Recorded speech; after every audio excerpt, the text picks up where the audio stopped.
Shri Guru Charitra, Chapter 10. Shripada Shri Vallabha's blessings after his Mahaprasthan.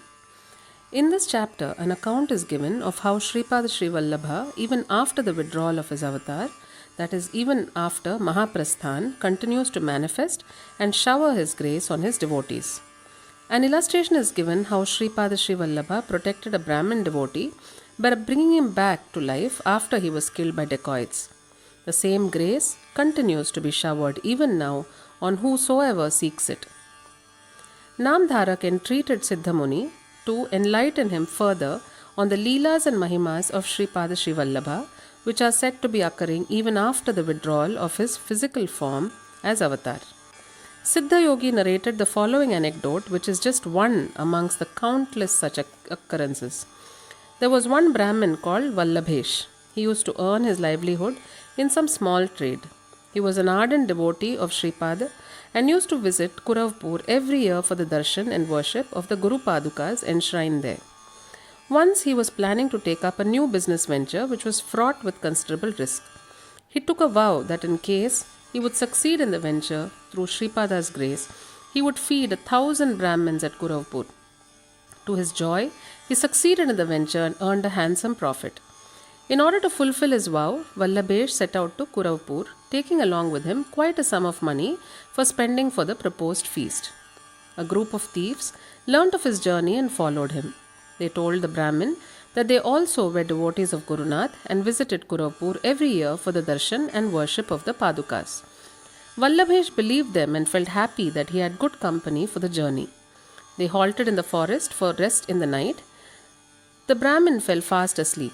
When the Brahmin was sleeping, the thieves got a huge stick and knocked a heavy blow on the head of the Brahmin.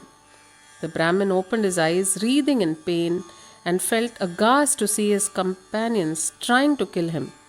He closed his eyes, then prayed to Shripada, mentally uttering Digambara, Digambara, Shripada Shri Vallabha, Digambara. Oh, like the all-expansive sky, like the all-expansive sky, oh, the omnipresent Lord Shripada Shri Vallabha. As the thieves hit him further, also inflicting knife injuries in his neck, he fell unconscious and died. The thieves seized the bag of money from the Brahmin and started to run away from there. But they were aghast to find a person with matted hair, body smeared with ashes, holding a trident in his hand, looking fiercely at them and blocking their way. The strange sannyasi pierced the thieves with his trident, who died instantly. However, one escaped his wrath as he fell at the feet of the sannyasi and pleaded in mortal fright, "O divine one, please spare my life. I was not actually in the group, but just accompanying them. I pray to you to pardon me." The sannyasi relented and giving vibhuti to him said, "Apply this vibhuti over the injuries of the Brahmin and keep strict watch for the safety of the body till daybreak." Saying thus, the sannyasi disappeared just as instantaneously as he had appeared. The thief who was spared his life did as commanded by the sannyasi. Lo, in the early hours of dawn and as the darkness was melting away, giving way to the light of sunrise, the Brahmin came back to life just as if he was waking up from a sound sleep. There were no marks of injuries even on his head and body. The thief who had survived narrated to the Brahmin all that had happened and begged his pardon. The Brahmin, seeing also the dead bodies of the other thieves, realized that it was none else but Shripada Shri Vallabha Deva who had come to his rescue. With tears of gratitude welling out from his heart, he sang of his glory. The thief who had survived, completely reformed now, handed over the money bag safely to him. The Brahmin safely reached Kuravpur and gave a rich and sumptuous feast to more than 4,000 people and fulfilled his vow in a much bigger way. The Siddha Yogi commented at the end, Shripada Shri Vallabha Deva is ever present and is everywhere giving succor and protection to whosoever prays and offers his devotion to him.